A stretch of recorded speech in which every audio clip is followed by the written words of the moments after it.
और अब कुछ बात करेंगे मशरिक़ वस्ता की सूरत हाल के हवाले से। ईरानी वज़ीर ख़ारजा अब्बास इराक़ची ने जंग बंदी के लिए मुज़ाकरात की तस्दीक कर दी। ईरानी मीडिया की रिपोर्ट्स के मुताबिक अमरीका और इसराइल आर्जी जंग बंदी चाहते हैं। वक्त मांगने का मकसद रेडार्स और दिफाई निज़ाम को अस्तर नौ तरतीब देना है। वक्त मिलने के बाद दोबारा ईरान को निशाना बनाए जाने का मनसूबा है। ईरान की जवाबी कार्रवाइयों से खित्ते में ताकत का तवाज़ुन बदल गया। F-35 अमरीकी लड़ाका तैयारे को निशाना बनाए जाने के बाद दुश्मन परेशान हो गया। आबनाए हुर्मस की बंदिश और तेल की बुलंद कीमत ने परेशानी में डाल दिया है। ईरान दुश्मनों की जंगबंदी मंसूबे के तमाम अवामिल पर गौर कर रहा है।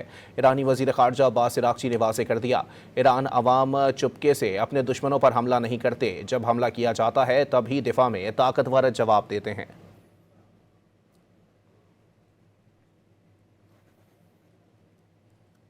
और अब कुछ बात करेंगे मशरिक़ वस्ता की सूरत हाल के हवाले से। ईरानी वज़ीर ख़ारजा अब्बास इराक़ची ने जंग बंदी के लिए मुज़ाकरात की तस्दीक कर दी। ईरानी मीडिया की रिपोर्ट्स के मुताबिक अमरीका और इसराइल आर्जी जंग बंदी चाहते हैं। वक्त मांगने का मकसद रेडार्स और दिफाई निज़ाम को अस्तर नौ तरतीब देना है। वक्त मिलने के बाद दोबारा ईरान को निशाना बनाए जाने का मनसूबा है। ईरान की जवाबी कार्रवाइयों से खित्ते में ताकत का तवाज़ुन बदल गया। F-35 अमरीकी लड़ाका तैयारे को निशाना बनाए जाने के बाद दुश्मन परेशान हो गया। आबनाए हुर्मस की बंदिश और तेल की बुलंद कीमत ने परेशानी में डाल दिया है। ईरान दुश्मनों की जंगबंदी मंसूबे के तमाम अवामिल पर गौर कर रहा है।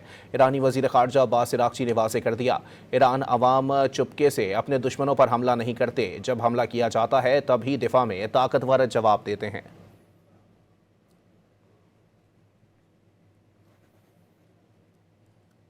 और अब कुछ बात करेंगे मशरिक़ वस्ता की सूरत हाल के हवाले से। ईरानी वज़ीर ख़ारजा अब्बास इराक़ची ने जंग बंदी के लिए मुज़ाकरात की तस्दीक कर दी।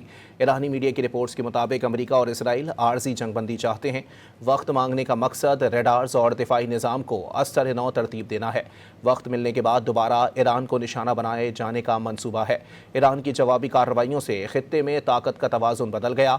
F-35 अमरीकी लड़ाका तैयारे को निशाना बनाए जाने के बाद दुश्मन परेशान हो गया। आबनाए हुर्मस की बंदिश और तेल की बुलंद कीमत ने परेशानी में डाल दिया है। ईरान दुश्मनों की जंगबंदी मंसूबे के तमाम अवामिल पर गौर कर रहा है। ईरानी वज़ीर ख़ारजा अब्बास इराक़ची ने वाज़ेह कर दिया, ईरान अवाम चुपके से अपने दुश्मनों पर हमला नहीं करते। जब हमला किया जाता है तभी दिफा में ताकतवर जवाब देते हैं।